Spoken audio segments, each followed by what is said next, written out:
बाद multiple team में जो चेंजेस थे वो भी हुए, अलग अलग खिलाड़ियों के साथ उन्होंने भी खेला और इस वक्त वो रोमन के अंडर आपको खेलते हुए दिखाई देंगे। अब देखते हैं कि टीम रेकनिंग के साथ साहिल उनका सफर किस तरीके से रहने वाला है। आज के दिन पर लविश उन्हें बेंच किया गया।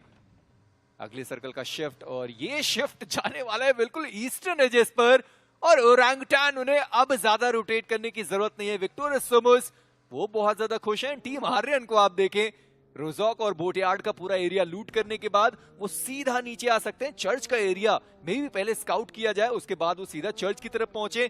पर गॉड लाइक क्या वो पोचिंग की वापस जाना चाहते हैं? जी नहीं, थोड़ा सेंटर ऑफ द सर्कल जाने की कोशिश। और अब तो वो फाइट जो हॉस्पिटल में बहुत देर से रुकी हुई थी वो अब इनिशिएट होनी ही पड़ेगी, क्योंकि जैसे आपने बात भी करी ना कि लूट उतनी ज्यादा बेहतर दोनों ही टीम्स के पास मौजूद नहीं है ना। हम प्रेटी श्योर की हीलिंग्स भी उनके पास उतनी ज्यादा होगी नहीं कि वो इतना समय व्यतीत कर पाए सर्कल के बाहर।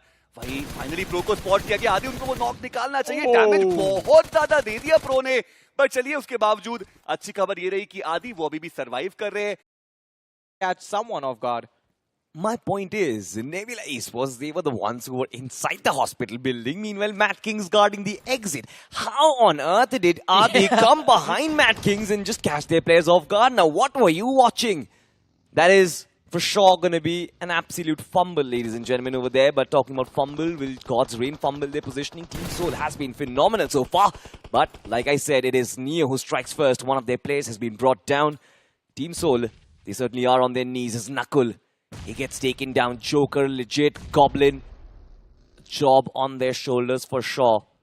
And I guess the best way to go about it is just disengage from this fight. You've got no compulsion to take this fight whatsoever. Yeah, absolutely agree with you on that. No incentive to force it out. And especially if you've already lost a player, you know you can't hold your ground if the other team decides to push.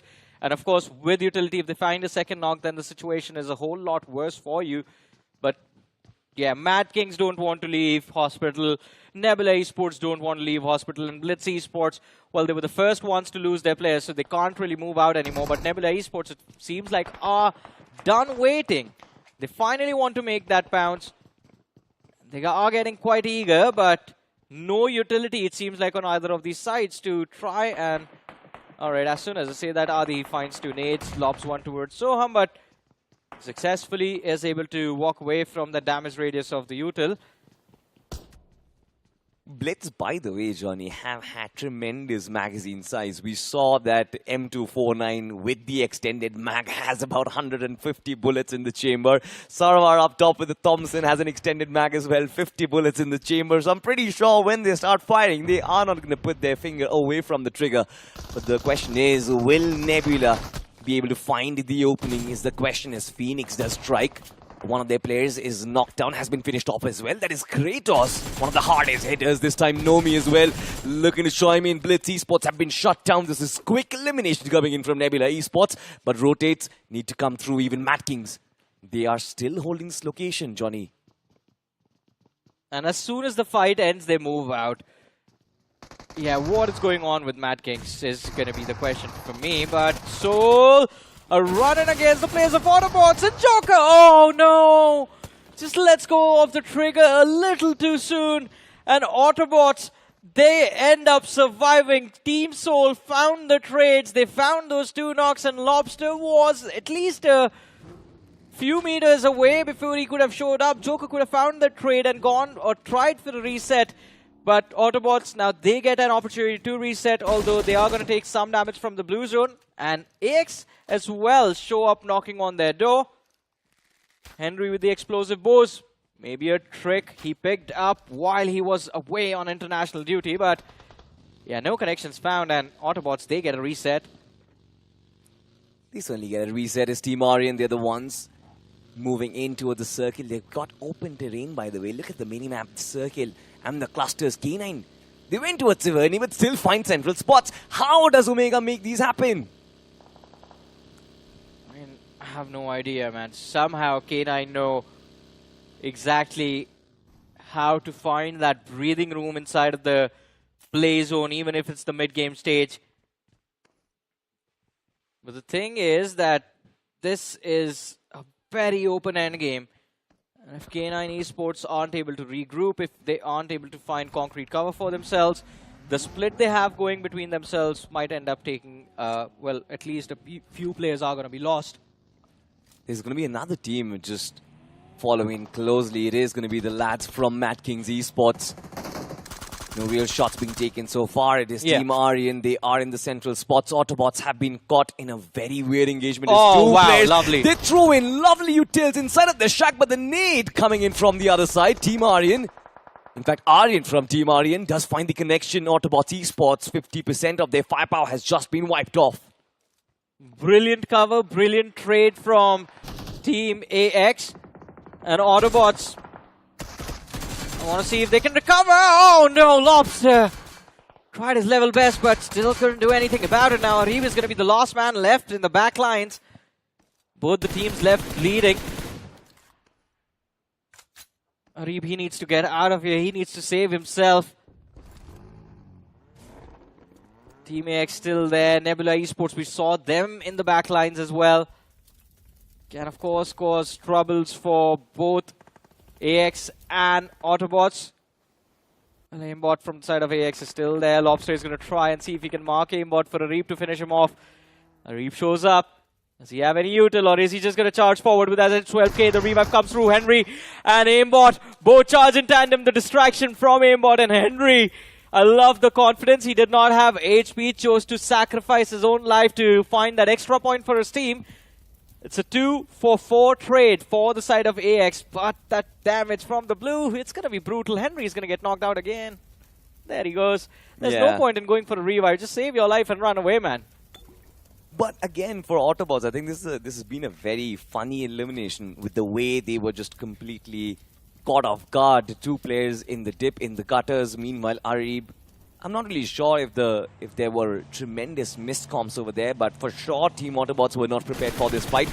Nonetheless, for Team Aryan, problems will escalate because Aimbot needs to find a way to the circle. Mad Kings moving alongside K9 Esports. This spot and Mad Kings rotating. That is a big migration coming in through from them. K9 wanted to shut him down, but the sprays aren't really going to connect. Yeah, that's a long distance spray as well. So at that point, you're just trying to shoo away the competition rather than actually hoping for a knock. And even for K9 Esports, they're pushed outside the play zone. So finding breathing room, it's going to be difficult. But you were talking about Mad Kings. And as they try to go for a wide rotation along the western edge of the circle, they're spotted out by Higbozon as well. Can't push from the western edge. They keep moving down south. But even the southern edge of the circle is cluttered up. So I want to see what Mad Kings do over here. But we have a little bit of a replay of Nebula Esports as Mad Kings set up a trap and Nebula Esports just fell right in. Clutch God is always impressive when it comes to those clutch moments. Found the knock. Cyrex helping out for the finish. I think Nebula's game was done for as soon as they had decided to double down on that hospital building and prioritize those initial few finishes instead of the circle. But nonetheless, I think K9 Esports currently were under a lot of threat. It was one of their players, Omega, who was very close to Higbozon. Meanwhile, Slug was close to Godlike. Both players dealing with multiple teams at once. K9 will be pushed back. They're still yet to find a good position inside the circle, but we're having a look at the finish feed. It seems like there is tremendous action going on at the south side of the circle where God's Reign are trying to breach past 8-bit defenses. A little bit of trade still going back and forth as Slug looks to chip away damage against Godlike. That is not going to connect, but have a look at this. It is Neo with a little bit of a flyby attempt over there. The vehicle is going to find some information for sure, but I still feel teammate, but they have a strong hold on this fight, Johnny. I think Slug over there was just trying to make sure that at least one of the vehicles is going to be out of commission, but going back to 8-bit versus God's Reign, they might not fight each other towards the military bridge, but later on in the game, it is going to be 8-bit who have finally found the opener. Although shots through the smoke make contact on Sarang, he's forced behind the tree. 8-bit, they have the high ground advantage, but the problem is the next shift of the zone is not going to be for them. And that is when the advantage in this fight will swing in the favor of God's Reign. And even before I complete my sentence, we switch to the team that has had the prime spot of this particular play zone for the longest of time. That is Rapid Chaos Esports. Look at where they are, that intersection of those three roadways. And Rapid Chaos, smack center of it all. They do not have a lot of cover to work with, but hey, If it's open terrain around you, everyone is going to end up fighting each other. And at this point, Rapid Chaos, they can just pray and play for a chicken dinner. I'm not really sure, Johnny, because this is just a shack that they control and all three players inside it. One of their players has been knocked down as well, Rapid Chaos. If you look at the way they stand, I'm pretty sure they're going to be feeling the threat from all angles, because if you take a compass and draw a circle around it, that point, that is exactly where Rapid Chaos were. But again, that is also the point where majority of the teams will try and take you down, because you're also the center of attraction. Godlike, meanwhile, on the other side, at the western edge of the circle, they are under fire as Mani has been taken down. I'm pretty sure it was a little bit of a vehicular collision and an explosion which resulted in his knock. Higboson from the sidelines, they are prioritizing these eliminations. Wow. Beautiful knock on Admino as the big man falls. Higboson, they are looking to thread the needle here. Omega, will he find the finish? Oh, I think he can. Admino. What was he doing outside the building is the question. I mean, getting knocked out like that. And going back a few moments ago in time, if you remember, those vehicles were chipped away by Slug. Yeah. He's still there on the top of the hill, and the second knock on the players of Godlike.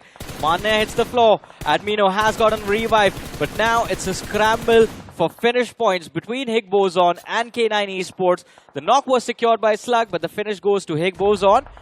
Although Godlike do end up prioritizing the fight against Higboson, they found a trade. Snowjot knocked and finished off. Omega repays the favor. Picks off one more from the side of Godlike. Jonathan, he's the one holding on to the pressure. S-Power goes out. It's down to Admino and Jonathan. 2-star performance from the side of Godlike. That have to be the saving grace for the team in this game. Have to be. Meanwhile, K9 Esports, while they were fixated on taking down Godlike, it seems like problems for them has escalated as Slug in the backlines has been taken down. There's a beautiful knock that has come across K9. They were being gatekept by the likes of Reckoning Esports, and now they have nowhere to go. Nowhere to hide for sure. Higboson on the other side, Godlike under fire. These players, they are being chipped away by the blue. Omega as well, looking to take the final player as well. Pick him off. Meanwhile, K9 Esports, it seems like Orangutan have coming knocking on their doors, that they are behind their fortress already. Ninja Boy holds on to a sliver of HP as he takes the bite as well. It is AK in the front lines who is doing so much damage. I think K9 just forgot about the fact that Reckoning Esports was right next to them for the longest of time, and now finally as OG also joined the cluster on the northern edge, K9 Esports could be done for here. Look at those nades going out. Slowly and steadily, the players of K9 Esports losing their lives. Omega is still in the backline, hoping to see if he can save his teammates or at least use them as bait to get those extra finishes. The knocks are coming through. Reckoning Esports, they drop the ball. OG down to 2 players. Victoria Sommers with a brilliant third party. OG falls as well. And amongst all of this chaos, K9 Esports are still alive. Omega has a sliver of HP, but it's still HP. Although with Higboson in the backlines, I think this might be the end of the journey for K9. There he is, fighting for his life, and one Omega falls to the other. Oh, well, it is going to be Hero with the nade who finds that last finish for his team. Higboson, brilliantly done, brilliant third party, the easiest points they have gotten this entire time. Absolutely, the timing on that third party was brilliant, and now Orangutan are left with just one lone strangler in the form of WizGod. Victorious Summers as well, they have taken a lot of damage from the backlines. But they've also gotten themselves a few points. I think Victorious Summers and the way they entered into the fight, that was extremely clever. Yeah, I mean, along with Higboson, this is what I wanted to say. Victorious Sommers as well. Timing, just perfect. Execution, I guess, could have been a little better because they had the opportunity to just shut down Reckoning Esports and get a few extra points. I think the potential of 4 points was available in front of their eyes. They just chose to go for those last players that were the biggest threat. I think they got one from the side of OG and the one from the side of Reckoning Esports. But then again, it's Victorious Summers. It's a team that's struggling, so anything is better than nothing for them. But with that being said, we're down to the top 7 teams of this game. 21 players alive and well. And amongst them is going to be 8-Bit, another team that is struggling. We have Victorious Summers hoping for a comeback. And then you have teams at the top, True Rippers, Higboson, and Rapid Chaos. You know, Rapid Chaos, their position actually has turned into a stronghold all of a sudden. I did not expect them from that shack to be a threat against all these teams, but it seems like the open grounds, the open terrain has sort of turned into a death trap for majority of them. as they try and circle around the zone itself. Team 8-bit, they are for sure struggling. One of their players has been taken down mid-rotation. Meanwhile, on the northern fringe, it still seems like the battle is yet to be won. Higboson, they want complete control of the northern fringe. They've got Victorious Summers, they've got a lone strangler from WizGod as well, and I guess WizGod has not really been spotted out as of yet. Higboson understand there must be somebody over there, but if WizGod does not get spotted, I'm pretty sure he's going to hurt Higboson. Yeah, he can't really do much from here. Nade goes flying, Omega takes a lot of damage, but now Higboson made aware of the presence of WizGod, charging forward with the DBS, takes the first, hoping for the second. If he finds the second, then this is his fight to lose. Looking for that nade, knows the position, here's the sound cues, and it is WizGod, an amazing player, an amazing individual, finds the finish, and again putting pressure on the player, Omega from Higboson, but shots from the flank. This was the mistake, forgot about Hero. He thought it was a 2v1. No, lad, it was a 3 versus 1 situation. But Victorious Summers, they've actually been lying in wait. The timing on the third party once again is brilliant as Omega gets spotted. One of the players who will take the fall as Venom has been knocked out, but it does not matter. Tremendous numbers advantage, which now has been neutralized. Hero still trying to hold on to his location. His position has been compromised for sure. And Scary Jod is certainly a scary player to face, especially when you not have a lot of HP to work with, Johnny. Yeah, but Victorious Summers, 2 players knocked out in the process and have allowed 8-bit to close in as well. Sarang is there, Raiden is there, Scary Jod over peaks, and from the distance, it's my man Juicy that ends up finding the knock. Victorious Summers on the verge of annihilation.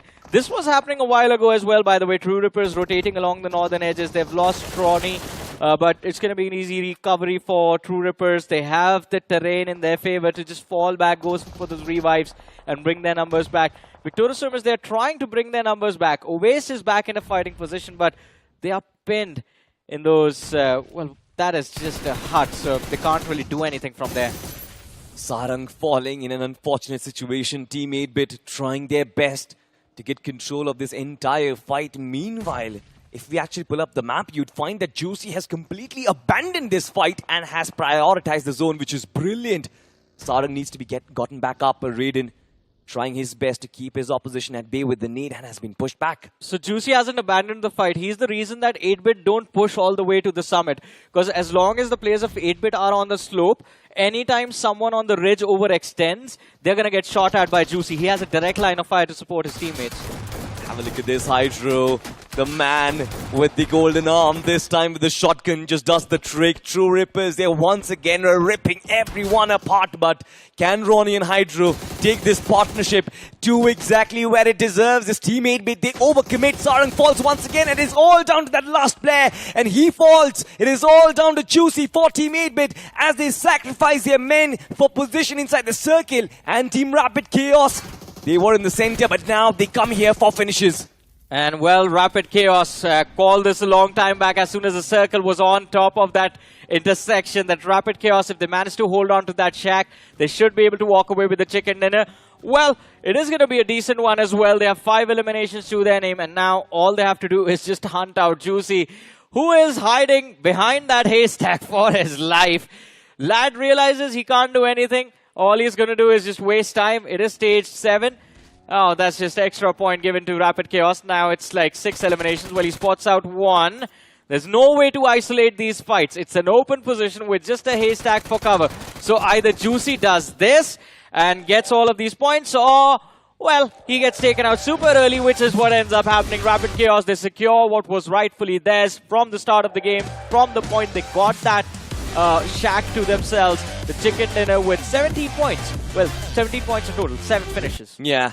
I mean, I still feel like that was decent from Rapid Chaos, but what happened in the northern part of the circle still does not make any sense, because it was third parties after third parties after third parties. If we try and calculate how many teams tried to come in, I think we'll lose count. I mean, that's what I wanted to do. So there was Higboson, there was K9 Esports, there was Reckoning Esports, there was Victorious Summers, there was OG, there was True Rippers, 8-bit also. I don't know why they made that climb. They should have stayed with Juicy and just taken shots along the slope. Yes, there's 7 teams, by the way. That